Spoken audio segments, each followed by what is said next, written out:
Kita ke informasi selanjutnya yang datang dari petugas gabungan yang mengevakuasi seekor harimau Sumatera yang masuk perangkap di kawasan perkebunan Kabupaten Pesisir Barat, Lampung. Perangkap memang disiapkan para petugas untuk bisa mengembalikan harimau ke habitatnya. Harimau itu beberapa kali memangsa ternak dan anjing peliharaan warga. Warga di kawasan perkebunan Desa Rawa, Kecamatan Pesisir Tengah, Kabupaten Pesisir Barat, Lampung, diresahkan dengan kehadiran seekor harimau Sumatera. Harimau beberapa kali memangsa ternak dan anjing peliharaan warga. Beberapa waktu lalu, petugas gabungan yang terdiri dari anggota TNI Polri, BPBD, Balai Konservasi Sumber Daya Alam BKSDA memasang kandang perangkap agar bisa mengevakuasi harimau dan membawanya menjauh dari permukiman. Setelah masuk kandang perangkap, harimau pun dievakuasi. Menurut Undang-Undang Nomor 5 Tahun 1990 tentang Konservasi Sumber Daya Alam dan Ekosistem, kesejahteraan harimau harus diperhatikan sebelum dikembalikan ke habitatnya.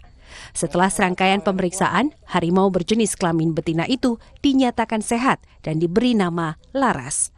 Harimau Laras diketahui memiliki panjang 2 meter dan berat 80 kg. Ia kemudian dibawa ke penangkaran BKSDA Lampung untuk dipulihkan. Kita telah menangkap salah seekor harimau Sumatera. Memang untuk harimau ini berkeliaran di tanah masyarakat. Dan pada hari ini kita tangkap dalam rangka untuk melestarikan harimau tersebut. Jangan sampai ada masyarakat yang mencoba berburu harimau tersebut, sehingga setelah nanti harimau ini kita evakuasi, nanti akan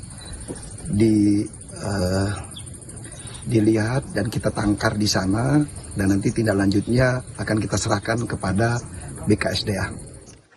Para petugas mengimbau warga untuk terlibat dalam pelestarian dan tidak melakukan perburuan satwa liar yang dilindungi. Semua satwa liar saling berkaitan dan menjaga keseimbangan rantai makanan di dalam hutan, sehingga mereka tidak mencari makan dengan masuk ke permukiman.